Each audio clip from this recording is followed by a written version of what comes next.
بسم اللہ الرحمن الرحیم۔ ایک صحابی حضرت سعد رضی اللہ تعالیٰ عنہ آپ صلی اللہ علیہ وسلم کے پاس تشریف لائے اور عرض کیا، یا رسول اللہ صلی اللہ علیہ وسلم، میرا کالا رنگ مجھے جنت میں جانے سے روک سکتا ہے؟ آپ صلی اللہ علیہ وسلم نے فرمایا کہ کیوں، کیا بات ہے؟ اگر تو ایمان والا ہے تو تجھے جنت میں جانے سے کون روک سکتا ہے؟ عرض کیا کہ بات یہ ہے کہ میں ایک غریب آدمی ہوں، میرا رنگ کالا ہے، میں بدصورت ہوں، بنو سلیم کے اشراف میں سے ہوں۔ اب بات یہ ہے کہ مجھے کوئی لڑکی نہیں دیتا، میری عزت اور کالے رنگ کی وجہ سے میرے ساتھ کوئی رشتہ نہیں کرتا۔ آپ صلی اللہ علیہ وسلم نے فرمایا، آج عمر بن وہاب رضی اللہ تعالیٰ عنہ ثقفی آئے ہیں۔ یہ مدینہ منورہ کے ایک کھاتے پیتے آدمی تھے، بڑے مالدار تھے اور ان کی بیٹی بھی بہت خوبصورت تھی۔ صحابہ کرام رضوان اللہ اجمعین نے کہا کہ وہ مجلس میں تو موجود نہیں ہیں۔ آپ صلی اللہ علیہ وسلم نے فرمایا، جاؤ عمر بن وہاب رضی اللہ تعالیٰ عنہ سے کہو کہ اپنی بیٹی تیرے نکاح میں دے دیں۔ حضرت سعد رضی اللہ تعالیٰ عنہ جا کے دروازے پر پہنچے، دروازے پر دستک دی۔ حضرت عمر بن وہاب رضی اللہ تعالیٰ عنہ باہر نکلے، پوچھا، بھائی کیا بات ہے؟ کہا، میں رسول اللہ صلی اللہ علیہ وسلم کا بھیجا ہوا ہوں اور آپ کا قاصد ہوں، آپ کے پاس آپ کی بیٹی کی شادی کا اپنے لیے پیغام لایا ہوں۔ بظاہر انہیں یقین نہیں آیا، انہوں نے کہا کہ بھاگ جاؤ، کہاں کی بات کرتے ہو؟ وہ صحابی رضی اللہ تعالیٰ عنہ بیچارے غریب تھے، پہلے غم کھائے ہوئے تھے تو ڈر کے وہاں سے پیچھے ہٹے، اور ادھر حضرت عمر رضی اللہ تعالیٰ عنہ کی بیٹی حسن و جمال میں مشہور بیٹی کے کان میں آواز پڑی۔ بیٹی نے پیچھے سے آواز دی، اے ابا جان، سوچ تو لیا کرو، کیا کہہ رہے ہو؟ تم نبی اکرم کی بات کو ٹھکرا رہے ہو، ہلاک ہو جاؤ گے۔ میں نبی صلی اللہ علیہ وسلم کے حکم کے سامنے تیار ہوں، میں کالے گورے نہیں دیکھتی، میں نبی صلی اللہ علیہ وسلم کے حکم کو دیکھ رہی ہوں۔ ابا جان میں تیار ہوں اور کہہ دو کہ میں شادی کروں گی۔ حضرت عمر بن وہاب رضی اللہ تعالیٰ عنہ بھاگے بھاگے پیچھے گئے۔ آپ مجلس میں تشریف فرما ہیں، جب دیکھا کہ عمر رضی اللہ تعالیٰ عنہ آئے ہیں، فرمایا، تو نے ہی اللہ کے رسول صلی اللہ علیہ وسلم کی بات کو ٹھکرایا۔ عمر رضی اللہ تعالیٰ عنہ نے عرض کیا، میرے ماں باپ آپ صلی اللہ علیہ وسلم پر قربان۔ یا رسول اللہ، خطا ہوئی، معاف فرمائیں، حکم کیجئے، کیا حکم ہے؟ فرمایا، اس سے اپنی بیٹی کی شادی کرا دو۔ عمر رضی اللہ تعالیٰ عنہ نے عرض کیا کہ آپ نکاح پڑھائیں۔ آپ صلی اللہ علیہ وسلم نے نکاح پڑھایا، 400 درہم حق مہر مقرر فرمایا۔ آپ نے فرمایا کہ جاؤ سعد کی لڑکی کو لے آؤ۔ کوئی برات وغیرہ تو ہوتی نہیں تھی، فرمایا سعد جاؤ بیوی کو لے آؤ۔ عرض کیا، یا رسول اللہ، میرے پاس تو 1 درہم بھی نہیں ہے، میں 400 درہم کہاں سے پیدا کروں اور اس کو کیسے لے کے آؤں؟ آپ صلی اللہ علیہ وسلم نے فرمایا، چلو گھبرانے کی بات نہیں، جاؤ علی رضی اللہ تعالیٰ عنہ کے پاس جاؤ، عثمان رضی اللہ تعالیٰ عنہ کے پاس اور عبد الرحمن رضی اللہ تعالیٰ عنہ کے پاس۔ ان سے کہو کہ تمہیں 200 درہم دے دیں، تیرے پاس 600 درہم ہو جائیں گے، 400 مہر ادا ہو جائے گا اور 200 سے اپنا کوئی کام کر لینا، نہ گھر نہ در اور نہ ہی کوئی اور چیز، کوئی کپڑا ہی لے لینا۔ عرض کیا، بہت اچھا۔ حضرت عثمان، حضرت علی اور حضرت عبد الرحمن رضی اللہ تعالیٰ عنہ کے پاس گئے، انہوں نے خوش ہو کر 200 سے زائد دیا۔ اب حضرت سعد رضی اللہ تعالیٰ عنہ بڑے خوش ہیں، کیونکہ ایک نوجوان جو بڑی خوبصورت لڑکی سے شادی کرنے والا ہو، اس کے جذبات کو کوئی سمجھ سکتا ہے سوائے اس کے جس پر خود گزر رہی ہو۔ کیا جذبہ ہوگا حضرت سعد رضی اللہ تعالیٰ عنہ کا؟ کہنے لگے، لڑکی کو لینے بعد میں جاؤں گا، پہلے تو کچھ سودا بازار سے خرید لوں، 400 تو مہر طے ہے، باقی کا کیا کروں؟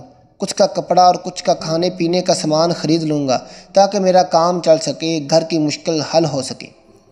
جب بازار میں داخل ہوئے تو ایک آواز کان میں پڑی، اے اللہ کے دوستو، اللہ کے راستے میں نکلو۔ بس یہ سننا تھا کہ حضرت سعد رضی اللہ تعالیٰ عنہ کے قدم زمین پر جم گئے۔ سارے جذبات، سارے احساسات کو ایک بول نے نکال کے اللہ اور اس کے رسول صلی اللہ علیہ وسلم کی محبت کو دل میں ڈال دیا۔ کوئی ہے ایسا ایمان والا کہ جو اتنے بڑے جذبات کو اللہ اور اس کے رسول صلی اللہ علیہ وسلم کی بات پر قربان کرے؟ آسمان پر ایک بار پھر نگاہ ڈالی اور یوں کہا کہ اے زمین و آسمان کے رب اللہ اور اے محمد صلی اللہ علیہ وسلم کے رب، میرا یہ مال اب شادی پر نہیں لگے گا، میرا یہ مال وہاں لگے گا جہاں تو بھی راضی، تیرا رسول بھی راضی اور مسلمان بھی خوش ہو جائیں گے۔ نہ شادی یاد رہی، نہ رات کا وصال یاد رہا، نہ بیوی یاد رہی، بس یاد رہا تو اللہ اور اس کے رسول کا کام۔ گھوڑا خریدا، ڈھال خریدی، تلوار خریدی، چہرے کو چھپایا اور سوار ہوئے، چہرے کو چھپا کر صرف آنکھیں ننگی رکھیں، باقی چہرہ چھپا ہوا تھا۔ صحابہ رضوان اللہ اجمعین لمبے چوڑے سر پر خوج نہیں پہنتے تھے، جیسے رومیوں کی عادت تھی، معمولی سامان ہوتا تھا۔ صحابہ کرام رضوان اللہ اجمعین کہنے لگے، ارے یہ کون ہے چہرہ چھپائے ہوئے، اور آپ کو خبر ہے کہ یہ کیوں چھپایا ہے؟ چہرہ اس لیے چھپایا ہے کہ اگر مجھے حضور صلی اللہ علیہ وسلم نے دیکھ لیا تو کہیں واپس نہ بھیج دیں کہ ارے تو کہاں جا رہا ہے، میں نے تمہیں کہاں بھیجا تھا۔ یہ خیال ہے کہ کہیں حضور صلی اللہ علیہ وسلم نے دیکھ لیا تو واپس نہ ہو جاؤں۔ کسی نے پوچھا کون ہے؟ حضرت علی نے فرمایا کہ ارے اللہ کا بندہ، کوئی پردیسی ہوگا، تمہارے دین کی مدد کے لیے تمہارے ساتھ آ گیا، چھوڑو اسے۔ اب جو ہوئی ٹکر اور میدان جہاد میں اترے اور لڑتے لڑتے حضرت سعد رضی اللہ تعالیٰ عنہ کے گھوڑے کو جو تیر لگا اور الٹ کے گرا اور گر کر مر گیا۔ سعد رضی اللہ تعالیٰ عنہ بھی ساتھ گرے اور جلدی سے اٹھے اور جلدی اپنے بازو اوپر چڑھائے۔ حضور اکرم صلی اللہ علیہ وسلم نے بازو کو دیکھا، ان کے کالے کالے بازو جب باہر نکلے اور آپ صلی اللہ علیہ وسلم نے دیکھا اور فرمایا کہ تو مجھے سعد رضی اللہ تعالیٰ عنہ نظر آتا ہے۔ عرض کیا میرے ماں باپ آپ پر قربان ہو جائیں، اے اللہ کے رسول صلی اللہ علیہ وسلم، میں سعد ہی ہوں۔ آپ صلی اللہ علیہ وسلم نے فرمایا خوشخبری لے، تو جنتی ہو گیا، تو خوشبخت ہو گیا۔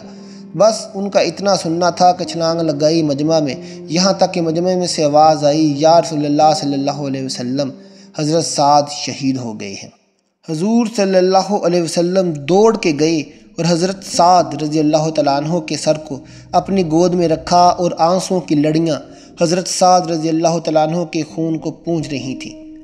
حضور اکرم صلی اللہ علیہ وسلم کے آنسو حضرت سعد رضی اللہ تعالیٰ عنہ کے چہرے پر گر رہے ہیں۔ آپ صلی اللہ علیہ وسلم فرما رہے ہیں، اے سعد رضی اللہ تعالیٰ عنہ، تیری خوشبو اللہ اور اس کے رسول صلی اللہ علیہ وسلم کو بہت پیاری ہو چکی ہے۔ اے سعد، تو اللہ اور اس کے رسول کو بے انتہا پیارا ہو چکا ہے۔ رو رہے ہیں۔ روتے روتے آپ صلی اللہ علیہ وسلم نے منہ پھیرا اور فرمایا، رب کعبہ کی قسم، سعد حوض پر پہنچ گیا۔ حضرت ابو لبابہ رضی اللہ تعالیٰ عنہ نے فرمایا، یا رسول اللہ، یہ حوض کیا ہے؟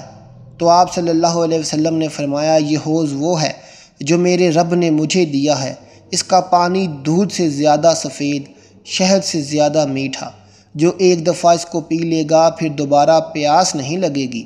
حدیث میں آیا ہے اس حوض کے 4 کنارے ہیں۔ پہلے کنارے پر حضرت سیدنا ابوبکر صدیق رضی اللہ تعالیٰ عنہ، دوسرے کنارے پر حضرت عمر رضی اللہ تعالیٰ عنہ، تیسرے کنارے پر حضرت عثمان رضی اللہ تعالیٰ عنہ اور چوتھے کنارے پر حضرت علی رضی اللہ تعالیٰ عنہ ہوں گے۔ یہ چاروں صحابہ رضوان اللہ اجمعین کناروں پر کھڑے ہیں، امت آ رہی ہے، یہ پلا رہے ہیں۔ حضرت ابو لبابہ رضی اللہ تعالیٰ عنہ نے فرمایا کہ حوض کا مطلب سمجھ میں آیا کہ اس حوض پر سعد رضی اللہ تعالیٰ عنہ پہنچ گئے۔ اب آپ رضی اللہ تعالیٰ عنہ نے پھر عرض کی، یا رسول اللہ صلی اللہ علیہ وسلم، میں نے مختلف باتیں آپ سے ملاحظہ کیں، ایک تو آپ روئے، پھر آپ ہنسے، پھر آپ صلی اللہ علیہ وسلم نے منہ پھیر لیا، یہ کیا ماجرا ہے؟ حضور صلی اللہ علیہ وسلم نے فرمایا کہ میں جو رویا ہوں تو اپنے اس صحابی رضی اللہ تعالیٰ عنہ کی قربانی پر رویا ہوں، اور میں ہنسا اس بات پر ہوں جب میں نے جنت میں اس کو دیکھا اور اللہ کی بارگاہ میں اس کے درجے کو دیکھا، اس لیے میں نے منہ پھیر لیا کہ میں نے دیکھا کہ جنت کی حوریں، اس کی بیویاں دوڑتی ہوئی آ رہی ہیں اور تیز دوڑ کے آ رہی ہیں، ان کی پنڈلیوں سے کپڑا ہٹ گیا اور ان کے پاؤں میں پازیب چھن چھن کرتی مجھے نظر آ رہی تھی۔ تو میں نے شرم سے منہ پھیرا اور فرمایا کہ جاؤ ان کی بیوی سے کہہ دو کہ اللہ تعالیٰ نے حضرت سعد کو تیرے لیے خوبصورت بیویاں عطا فرمائی ہیں۔